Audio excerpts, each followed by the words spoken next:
Hello friends, welcome to this educational platform. आप सभी का आपके अपने इस यूट्यूब चैनल पर स्वागत है। आज के इस वीडियो लेक्चर में हम लोग डीएलएड थर्ड सेमेस्टर के स्टूडेंट्स के लिए सर्कल यानी वृत्त का अगला पार्ट सीखेंगे और इसमें मैं कुछ आपको इम्पॉर्टेंट रूल्स भी सिखाऊंगा और साथ ही साथ कुछ क्वेश्चंस का अभ्यास भी कराऊंगा। तो चलिए देखते हैं। इसमें सबसे पहले आप एक दो रूल बच्चों ने मुझसे पूछा था, उसको मैं आपको समझा देता हूँ कि अगर दो वृत्त हों, मान लीजिए दो वृत्त हों और दोनों वृत्त सर्वांग सम हों। कैसे हों? सर्वांग सम। सर्वांग सम का मतलब वो हर अंग से समान, यानी हर एक प्रकार से समान होंगे। सर्व अंग सम, सर्वांग सम यही हुआ ना, सभी प्रकार से समान। यानी कि इसका मतलब सीधी सी बात है कि उसकी त्रिज्या भी समान होगी। यानी त्रिज्या अगर समान त्रिज्या का वृत्त है तो वो सर्वांग सम ही होगा। मतलब जितनी त्रिज्या इसकी होगी उतनी त्रिज्या इसकी हो, तो इस तरीके से सर्वांग सम है। अब इसमें अगर मान लीजिए ऐसे वृत्त में कोई यहां से एक जीवा खींची गई है, मान लेते हैं इस वृत्त में जीवा ए बी खींच लेते हैं और इस वृत्त में कोई जीवा हम सी डी खींच लेते हैं, है ना। दो वृत्त हैं और दो जीवाएं बनी हैं। अब ये जीवाएं क्या हो, इसमें आपको बता दिया जाएगा कि ये दोनों जीवाएं ए बी और सी डी बराबर है। क्या है? ए बी और सी डी जीवा बराबर है। तो अगर ये जीवा बराबर है तो ये केंद्र पर ये वाली जीवा इस वृत्त के केंद्र पर और यहाँ वाली जीवा इस केंद्र पर। इसका केंद्र मान लेते हैं चलिए O2 और इसका O1, है ना। तो आप ये ध्यान रखिए कि यहाँ पर जो केंद्र पर कोण बनेगा, अगर यहाँ पर जितना बनेगा, जैसे यहाँ 50 बन रहा है तो यहाँ भी अपने आप ही 50 ही बनेगा, मतलब समान कोण बनेंगे। ठीक, तो ऐसे प्रश्न आपसे मिल जाते हैं कि कभी कभी यहाँ पर आपका देखिए इन्होंने ऐसे x कर दिया और कहा यहाँ 50 बता दिया और आपसे कहा इस x का मान बताइए। तब आप तुरंत समझ जाएंगे कि क्योंकि जीवा बराबर है यानी ए बी और सी डी बराबर है, तो इसका मतलब ये केंद्र पर समान कोण बनाएंगे और दोनों वृत्त सर्वांग सम भी है। ठीक, यही चीज आपको मैंने पहले सिखाई थी एक जगह पर जिसमें एक ही वृत्त में बन गया था। ये मैं बता चुका हूं, लेकिन अब इसको अलग अलग तरीके से बताना जरूरी था। ऐसा एक प्रश्न पूछा था बच्चे ने, अभी मैं इसमें और एक दो प्रश्न बनाता हूं। ये चीज ऐसे थी कि एक ही उसमें, जैसे मान लीजिए ये आपका कोण बन रहा है और इधर कहीं ये बन रहा है, एक ही वृत्त में बन रहे हो। ठीक, लेकिन यहां से देखिए ये वाली जीवा मैं ए बी बता देता हूं और यहां पर इसको मैं सी डी बता देता हूं। ए बी सी डी नाम तो कुछ भी हो सकता है और ये ओ केंद्र है।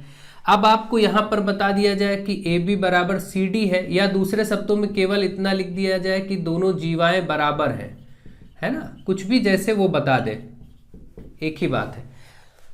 तो अगर ऐसा है तो यहां पर ये जो कोण बनेगा वो समान कोण बनेगा, है ना। जैसे यहां पर अगर मैं कहूं कि 30 डिग्री बन रहा है तो यहां भी अपने आप 30 डिग्री आप मान लेंगे, कोई दिक्कत नहीं। तो अगर अब वो इस तरीके का प्रश्न बनाए कि भाई मान लीजिए यहां पर उन्होंने क्या किया, यहां पर लिख दिया m और कहा m का मान बताओ, तो m बराबर 30 डिग्री ही होगा। या ऐसा कुछ हो जाए, कभी ऐसा प्रश्न बनेगा और आपसे ऐसे बोल दे कि यहाँ पर 2x, आप कहें x का मान बताओ, तो आप ये ध्यान रखिए यहाँ जो कुछ लिखा है वो इसी के बराबर है। यानी 2x बराबर 30 डिग्री है तो x बराबर फिर हम 30/2 कर देंगे, क्योंकि इधर गुणे में उधर बटे में हो जाएगा, तो x का मान फिर 15 आ जाएगा। आपसे वो x पूछा था इसलिए x बराबर आप 15 बता देंगे इस प्रश्न के लिए। और अगर 2x यानी पूरा कोण पूछता तो ये 30 है तो ये भी 30 होगा, है ना। तो ऐसे वो कुछ भी फेरबदल करे, आपको ये पता होना चाहिए कि यहाँ के कोण बराबर होते हैं। और दूसरे शब्दों में, अब अगर इसको, ये बात मुझे आशा आप समझ गए होंगे। अब देखिए अगर इसी बात को मैं दूसरे तरीके से आपसे बोलूं, इस बार मैं क्या कर रहा हूं, इसको हटा दे रहा हूं, यहां पर कोण नहीं बल्कि अब आप देखिए, हाँ आप ध्यान दीजिए, अगर अब ऐसा हो कि यहां पर जो कोण बन रहा है, मान लेते हैं चलिए 30 या 25 कुछ भी ले लेते हैं, ये 25 है और ये भी 25 है। अब आप सोचिए अगर यहां के कोण बराबर हैं तो ये जीवाएं अपने आप बराबर हो जाएंगी। अगर सपोज ये 3 सेंटीमीटर रही होगी जीवा, तो इस वाली जीवा को भी हम अपनी तरफ से ही 3 सेंटीमीटर बता देंगे। मतलब ये जो ए बी था, पहले आपने कैसे पढ़ा था, इसका जस्ट उल्टा पहले पढ़ा था कि अगर ये ए बी और सी डी जीवा बराबर है तो केंद्र पर कोण बराबर बनता है। अब इसका उल्टा भी तो कह सकते हैं कि अगर केंद्र पर कोण बराबर है तो ये जीवाएं भी बराबर होंगी। यानी अब इसमें मान लीजिए एक को 3 दे दिया और यहां आपको उसने लिख दिया कि ए बी, अगर ए बी बराबर 3 सेंटीमीटर है, आपसे प्रश्न बता दे और केंद्र पर बनने वाले कोण बराबर हैं, ठीक है, और ए बी बराबर 3 सेंटीमीटर, तो सी डी की माप बताइए। तो सी डी बराबर बताइए क्या होगा, तो अपने आप कह देंगे सी डी भी 3 ही सेंटीमीटर होगा। मतलब यहाँ बेसिकली सिर्फ इतना कॉन्सेप्ट काम कर रहा है कि अगर केंद्र पर बनने वाले कोण बराबर है तो इसका मतलब उनकी जीवाएं बराबर होंगी। अगर जैसे यहां से आप देख लीजिए, चाहे 2 सर्कल में बताएं तब भी वही है कि अगर यहाँ 50 बन रहा और यहाँ भी वो 50 बोल दें और फिर बोले कि भाई ये जो ए बी है वो 4 सेंटीमीटर है, तो जरा आप सी डी बताओ।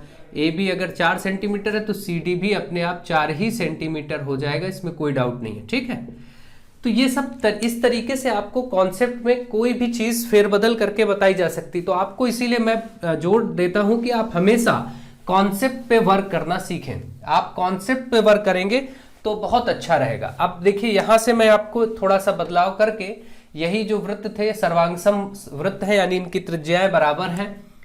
अब मैं क्या करता हूं, आपको इसी को बदल करके थोड़ा सा प्रश्न बनाने की कोशिश करता हूं। अब ये बना दिया मैंने एक में, तो एक आपका 50 दिया था, यहां कुछ दिया ही नहीं है सपोज। अब ऐसा क्वेश्चन आपके सामने आ गया, यहां कुछ नहीं दिया इसके केंद्र पर, ये बता दिया गया कि इसका केंद्र O2 है, इसका केंद्र O1 है। इस वृत्त में आपको चित्र में दिया गया कि 50 डिग्री केंद्र पर कोण बन रहा है, तो यहाँ के 2 कोणों का मान बताइए। जैसे ये मैं CD पूरा नाम लिख देता हूं, इसका CD, ये AB सब लिखा ही है। ठीक है, तो आपसे इसका कोण जैसे क्या नाम है, AO1B, O1 पढ़ेंगे ना इसको, तो AO1B, ये आपका 50 दिया हुआ है, 50 डिग्री दिया है, ये चीज तो दे दिया है क्वेश्चन में इस वृत्त में, ध्यान देते रहिए। और यहां पर आपसे कहा कि कोण CO2D, इसका नाम है, अगर O होता तो हम बोलते COD, लेकिन क्योंकि 2 केंद्र है तो O1 O2 मैंने बोल दिया, तो CO2D इसका मान बताइए। तो ये 50 है तो ये भी 50 होगा, इसको तो सीधे आप जानते हैं, ये पहला क्वेश्चन तो सीधा हो गया। लेकिन अभी वो क्या करेगा, यहां पर उसने कुछ लिख दिया, जैसे सपोज P लिख दिया। अब वो कह रहा कोण CPD बताइए, CPD मतलब यहां बनने वाला कोण बताइए। तो आप बताइए, ये 50 था, ये कितना हुआ, 50 ही हुआ, ये आप जानते हैं। अब आप एक फॉर्मूला, एक नियम याद करिए कि जो केंद्र पर कोण बनता है और जो यहां परिधि पर बनता है, ये दोनों में क्या संबंध होता है, केंद्र वाला कोण हमेशा 2 गुना होता है। तो अगर ये 2 गुना है तो इसका ये आधा होगा, यहां पर बना कोण इस केंद्र का आधा होगा, यानी ये 50 है तो यहां 25 बनेगा अपने आप। तो इसका आंसर आप 25 डिग्री बता देंगे, ऐसे है ना। आप याद करिए ना, मैंने आपको ये पढ़ाया था इस तरीके से, ध्यान दीजिए। यहाँ पर केंद्र है, आप याद करिए। आप में से कई लोगों को, जिन्होंने अच्छे से सारे पार्ट देखे, उनको सब याद होगा। ठीक, ये ऐसे बने तो यहाँ पर बनने वाला कोण हमेशा इस जगह बनने वाले कोण का 2 गुना होता है। मतलब सपोज अगर यहाँ 40 बनेगा तो यहाँ अपने आप 80 बनेगा। इस केंद्र पर बनने वाला कोण यहाँ का 2 गुना होता है, या उल्टा कह सकते हैं कि यहाँ पर बनने वाला कोण केंद्र का आधा होता है। दोनों बातें एक ही है ना। ये चीजें मैंने आपको अच्छे से समझा दी हैं और आपको पहले से चीजें समझ आ गई हैं। ठीक है, तो इस प्रकार से आपको चीजें क्लियर हो गई होंगी। ठीक है, तो चलिए ये कॉन्सेप्ट्स आप अच्छे से समझ गए होंगे। अब आगे बढ़ते हैं। अब कुछ हम स्पर्श रेखाओं से संबंधित पहले आपको कुछ बातें भी समझा देते हैं, कुछ बेसिक रूल्स, और फिर अगले पार्ट में हम स्पर्श रेखाएं खींचना आप प्रकार वगैरह की सहायता से कैसे बनाएंगे वो सब आपको सिखाऊंगा। तो फिलहाल अभी हम देखते हैं थोड़े से 1-2 नियम स्पर्श रेखाओं से संबंधित। जैसे कि मान लेते हैं,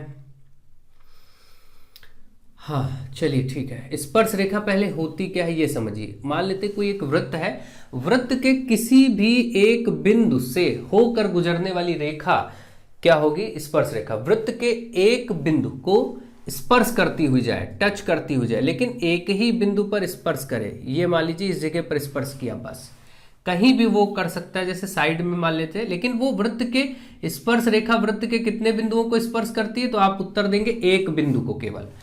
वृत्त की स्पर्श रेखा कहीं भी जाए, सपोज इस जगह से जाएगी, तो वो क्या करेगी, वृत्त को बस एक ही बिंदु पर स्पर्श करेगी। हमेशा याद रखिए, चाहे जहां से आप लेकर के जाए, मान लीजिए कहीं भी, वो वृत्त को एक ही बिंदु पर स्पर्श करती है, यानी इसी को स्पर्श रेखा कहते हैं।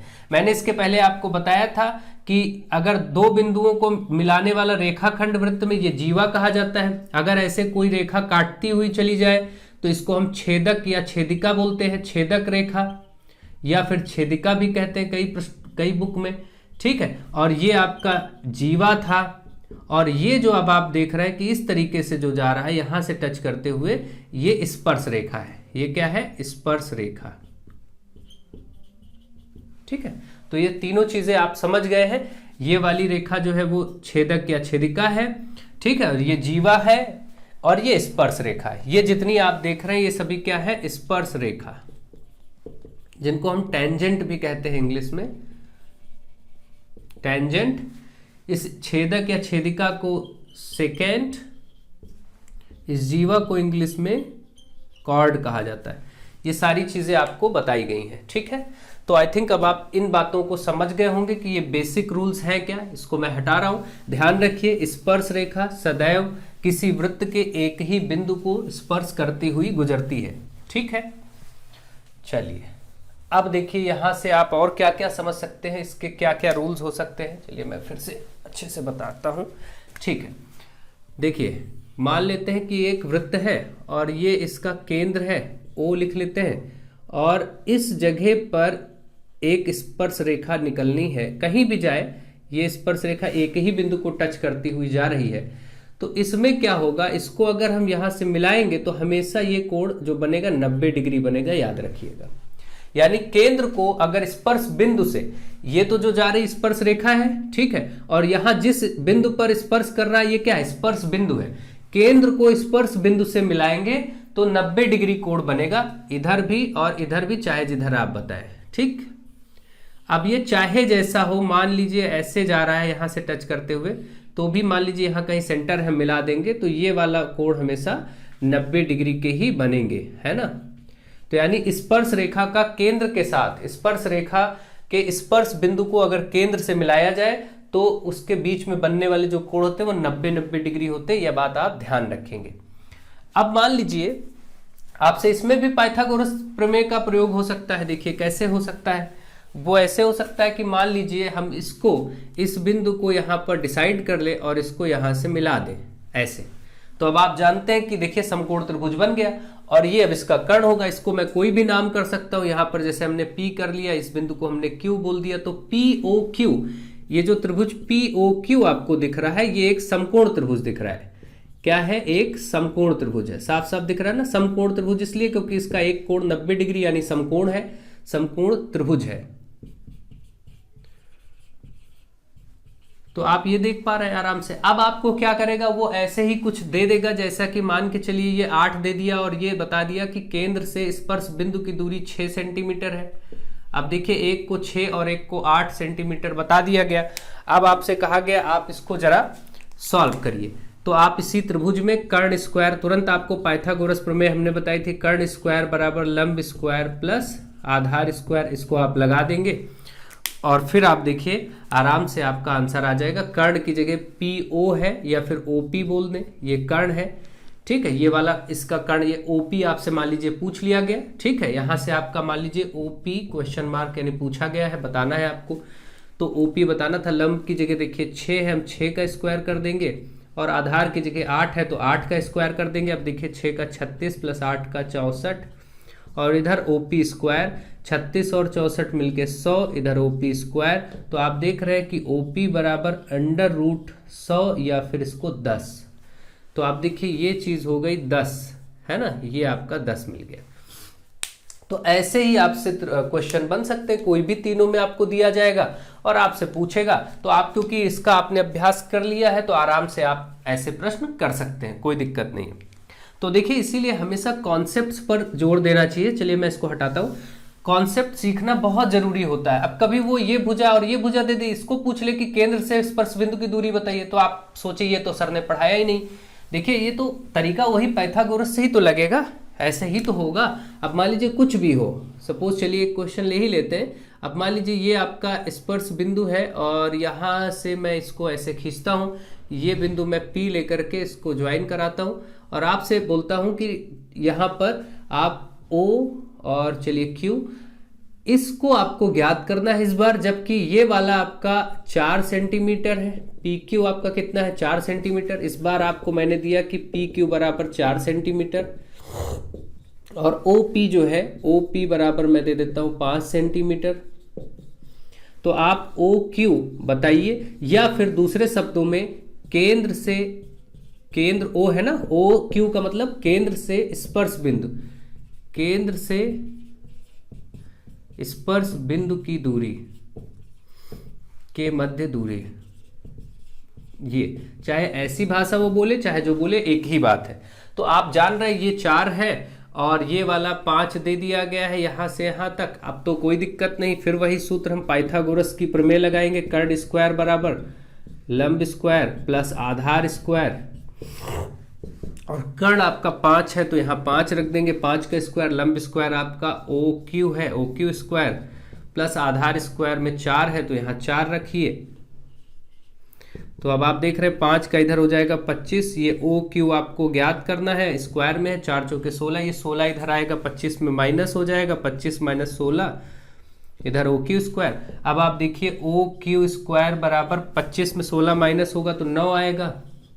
तो आगे फिर देखिए OQ जब आप निकालेंगे, आगे जब आप OQ निकालेंगे तो वो हो जाएगा √9, क्योंकि स्क्वायर है, वर्ग उधर वर्गमूल हो जाएगा और इसका आ जाएगा 3। तो इस प्रकार से आपने देखा कि यहां पर जो आपका आंसर आ गया वो 3 आ गया। ठीक है, तो आप ऐसे इस क्वेश्चन को करेंगे। तो मुझे आशा है आप अच्छे से समझ रहे होंगे कि कैसे इन प्रश्नों को डील करना है, या इस प्रकार के जब क्वेश्चंस आएंगे तो कैसे आप सॉल्व करेंगे। तो आपने देखा यहां पर OQ बराबर 3 सेंटीमीटर आ गया। ठीक है, अब चलिए, अब हम ये आपने समझ लिया होगा, अब कुछ और बेसिक कॉन्सेप्ट्स की तरफ आगे बढ़ते हैं और उसको समझते हैं।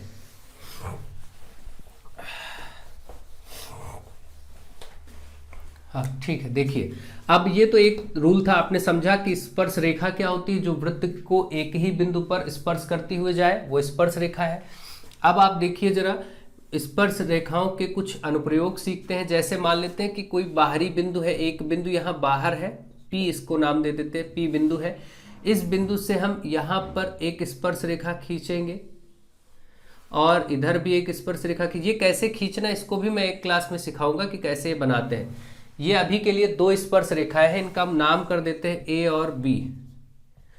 तो आपने देखा P से A स्पर्श रेखा इतनी ही मानी जाएगी जहां पर ये P बिंदु बाहरी बिंदु से यहां पर स्पर्श हुआ है। ठीक है, तो PA स्पर्श रेखा है और एक स्पर्श रेखा है P से B तक, यहाँ PB, ये हमेशा बराबर होगा। यानी किसी एक निश्चित बिंदु से एक वृत्त पर जितनी भी स्पर्श रेखाएं खींची जाएंगी वो क्या होंगी, बराबर होंगी, यानी PA बराबर PB। अब कभी ऐसा प्रश्न आपके सामने आ सकता है कि ऐसे बना के 1 नंबर में और यहाँ बता दिया कि ये PB भाई 8 सेंटीमीटर है, तो यहाँ लिख दिया x और आपसे कहा इस x का मान बताओ, तो ये भी 8 होगा अपने आप। ठीक है, किसी भी वृत्त में कितनी भी स्पर्श रेखाएं खींची जाए, जैसे मान लेते हैं, मैं इसको ऐसे बना देता हूं,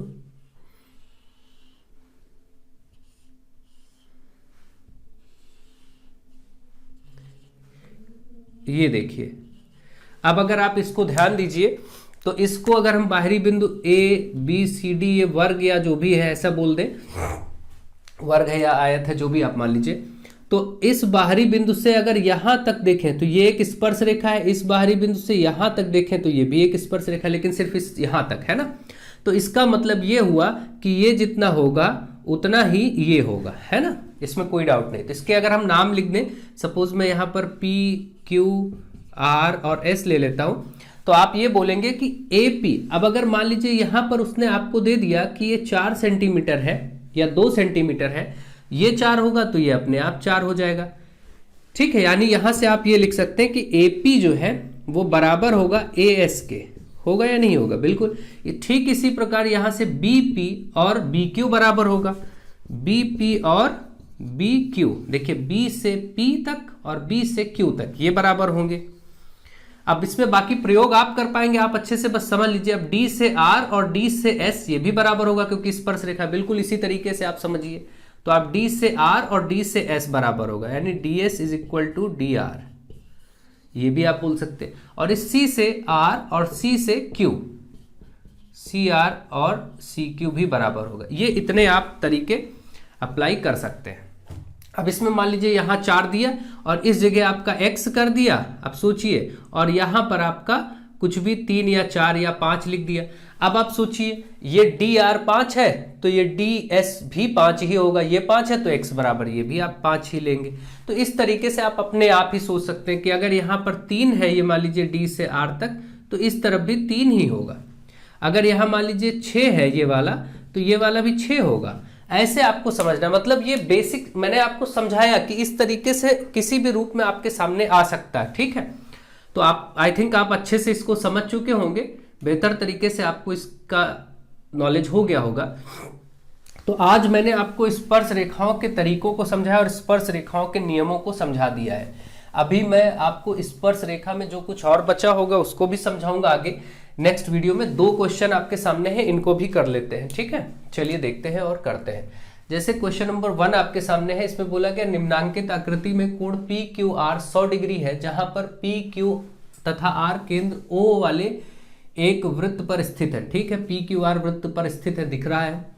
OPR ज्ञात करना, OPR कोण ज्ञात करना है। अब बताइए OPR कहां बन रहा है, देखिए OP और इधर R आपको मालूम है इसको। चलिए मैं यहां से बना के आपको अच्छे से बताता हूं, क्योंकि आपको थोड़ा बनाते समय समझ भी आ जाता है, ठीक है। जैसे ये P है और ये R है और यहां देखिए Q है और केंद्र यहां कहीं है,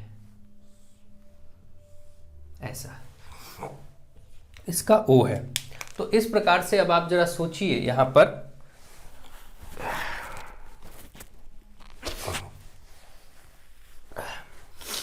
अब आप देखिए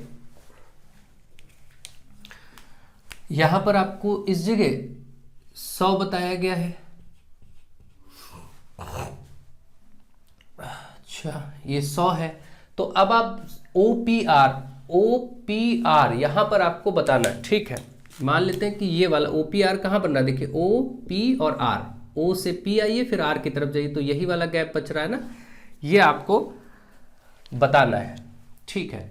तो अब क्या होगा इसमें, आप ध्यान दीजिए कि आपको मैंने एक चीज बताई थी कि केंद्र पर, ठीक। आप जरा इस नियम को ध्यान दीजिए, मैं फिर से नियम समझाता हूं, आप जरा नियम देखिए।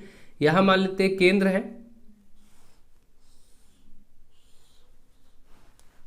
अगर इस तरफ कहीं कुछ बन रहा है, ठीक ऐसे, तो आप ये मालूम है कि यहां पर जो कोण बनता है वो इस केंद्र पर इस तरफ जो पीछे की तरफ कोण बनता है इसका आधा होता है। मतलब अगर यहाँ 200 डिग्री बना है तो ये 100 डिग्री बनेगा यहाँ का। आप इसी को चाहे नीचे बनाइए चाहे इसी को देखिए। अब इन्होंने क्या किया, इसको उल्टा बना दिया, मान लीजिए यहां पर बना दीजिए ऐसे, ठीक। तो यहां जो कोण बनेगा वो हमेशा इस तरफ बने कोण का आधा होगा। मतलब अगर यहां पर 220 बना है तो ये 110 बनेगा, इसका आधा कर देंगे, है ना। लेकिन केंद्र के इधर वृहत कोण की बात है, इस तरफ ये होगा हमेशा। तो आप देखिए ये 100 रहा होगा, तो इसका मतलब इस तरफ का बना कोण अपने आप मिल गया होगा कि ये 200 रहा होगा। इसको क्या बोलेंगे, वृहत कोण। वृहत कोण POR, वृहत कोण POR। चलिए लिख देते हैं, वृहत कोण POR अपने आप 200 होगा, इसका डबल, ठीक। इतना मिल गया। तो मुझे आशा है आप इसको समझ रहे होंगे कैसे अप्रोच की जा रही है। यहां का 200 मिल गया और ये पूरा मिलके 360 होता है, आप जानते पूरा सर्कल बन जाएगा तो 360, ये 200 है तो ये अपने आप में 160 बचा। अब आप देखिए जरा, ये 160 बचा, तो अब आप सिंपल ऐसे बोलेंगे POR, ये वृहत कोण था बाहर वाला और इसको भी POR कहेंगे, तो केवल हम बोलेंगे कि POR आ गया 160, केंद्र पर जो बना कोण है 160। अब जरा इस त्रिभुज को देखिए, ये P बिंदु है, ये R बिंदु है। अगर मैं इसको यहां से ऐसे मिलाता हूं, ये केवल इतना पार्ट आप देखिए जरा, बीच वाला ये POR वाला पार्ट देखिए, तो ये 160 है। और क्योंकि ये दोनों त्रिज्याएं हैं तो ये बराबर होंगी, है ना। ये त्रिज्या है देखिए O से R, O से P, त्रिज्या है वृत्त की, क्योंकि उस केंद्र को परिधि से मिलाया जा रहा है, तो ये हमेशा क्या होगा, बराबर होगा। तो बराबर होता है तो यहां पर बनने वाले कोण भी बराबर होते हैं। अगर यहाँ x बनेगा तो यहाँ भी x ही बनेगा, तो यहाँ यही बताना था। तो मैं ऐसा लिख सकता हूं कि भाई मैंने यहाँ मान लिया कि यहाँ x बनेगा, चलिए तो अपने आप यहाँ भी x बनेगा, कोई दिक्कत नहीं है। तो अब इस त्रिभुज, ये त्रिभुज का नाम क्या है, POR, त्रिभुज POR में x प्लस x दोनों कोण और प्लस ये 160 मिला करके 180 होगा, क्योंकि त्रिभुज के तीनों कोणों का योग 180 होता है। x और x कितना हो गया, 2x, 160 उधर माइनस होगा तो 180 में 160 माइनस होगा जो कि 20 आ जाएगा। 2x बराबर 20, तो x बराबर 20 ये 2 बटे में आ जाएगा, क्योंकि इधर गुणे में है तो ये कट के 10 आ गया। तो आप देख रहे हैं ये वाला भी 10 आ गया और इधर वाला भी 10 आ गया। इसका मतलब ये जो कोण पूछा गया था आपसे OPR, इसकी वैल्यू कितनी आ गई, 10 डिग्री आ गई, है ना। कोण OPR, इसी को आपने x माना था और ये 10 आ गया तो आप यहाँ बोल दीजिए 10। ठीक है, तो मुझे आशा है ये वाला प्रश्न भी आपको समझ आ गया होगा, आराम से, कोई दिक्कत नहीं होगी, आप समझ गए होंगे कैसे किया गया है। ठीक है, चलिए आगे बढ़ते हैं और नेक्स्ट क्वेश्चन, ये क्वेश्चन नंबर 2 भी कर लेते हैं। अब क्वेश्चन नंबर 2 देखते हैं। क्वेश्चन नंबर 2 में कहा गया है पार्श्व चित्र में त्रिभुज ABC एक समबाहु त्रिभुज है। चलिए इस पहले चित्र को बना लेते हैं। ये एक त्रिभुज है A और यहां से BC।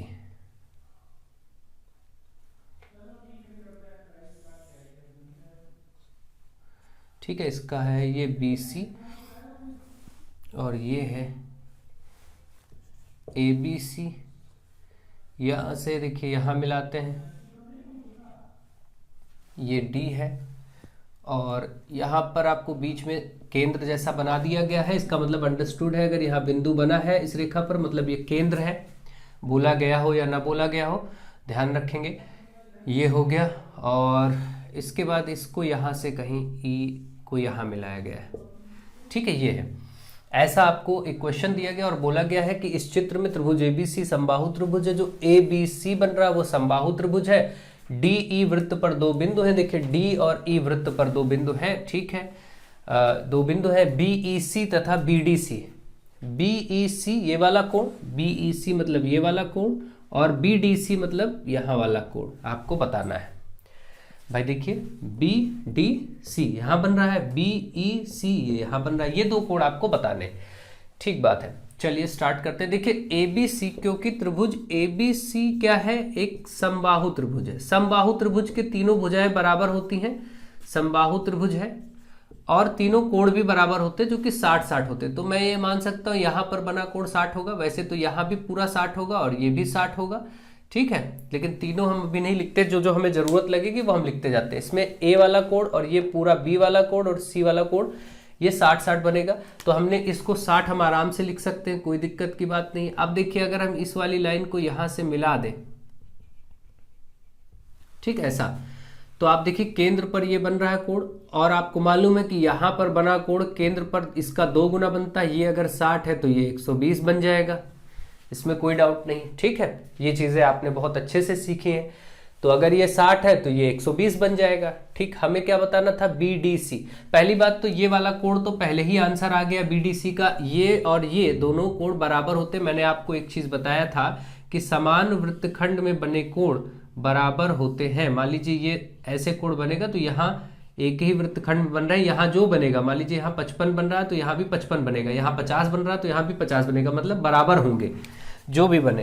तो आपको ये चीज मैंने समझाई है, तो इस हिसाब से आप इसका आंसर तो सीधे अब बोल देंगे। पहले तो आप ये वाला बोल दीजिए यहां से कि ये समबाहु त्रिभुज है, तो आप अब बोलेंगे कौन सा कोण, BAC, कोण BAC है ना, कोण BAC बराबर 60 डिग्री होगा क्योंकि समबाहु है। अब क्योंकि कोण BAC जो आपका मिल गया है ये वाला, ये इस कोण के बराबर होगा जिसका नाम है कोण BDC। कोण BAC ये वाला और BDC ये वाला बराबर होंगे क्योंकि ये समान वृत्तखंड के कोण है। क्या है, समान वृत्तखंड के कोण है। इसका आप आंसर ये रीजन ये दे सकते हैं, समान वृत्तखंड के कोण है इसलिए ये बराबर होंगे। तो आप समझ जाएंगे कि BDC फिर इसका मतलब 60 ही हो गया। तो ये पहले पार्ट तक तो बात निकल आई कि ये भी 60 हो गया। यहां तक हम लिखेंगे ऐसे और करेंगे ऐसे। ठीक है, यहां से मैं इसको हटा रहा हूं, फिर आगे का काम हम लोग करेंगे। ठीक है, चलिए, तो इतना आप समझ गए। अब आप देखिए आपको पहुंचना है BEC निकालने तक। तो BEC निकालने के लिए हमेशा इसके इधर बाहर वाला ये कोण पता होना चाहिए, वृहत कोण। इसको मैं सेंटर को O नेम दे रहा हूं। तो अब हम निकालेंगे वृहत कोण BOC, और वृहत कोण BOC ये पूरा मिला के 360 होता है। तो 360 से ये आप 120 हटाएंगे तो ये मिल जाएगा, कितना बचेगा, 240 है ना, 240 बचेगा। 360 से 120 आप हटाएंगे तो ये वाला आ गया आपका 240 और इसका ये आधा होगा। अब ये जो कोण BEC बताया जाएगा ये आधा होगा इस 240 का, तो ये काट के आपका 120 डिग्री इधर से उत्तर आ गया। ये भी, इसका भी आंसर हो गया कोण BEC बराबर 120। तो मुझे आशा है आप आज का लेक्चर आपको बहुत अच्छे से समझ में आया होगा, आज की चीज़ें आपको बहुत अच्छे से समझ में आ गई होंगी। आप सब वीडियोस को ज़्यादा से ज़्यादा शेयर करते रहिए।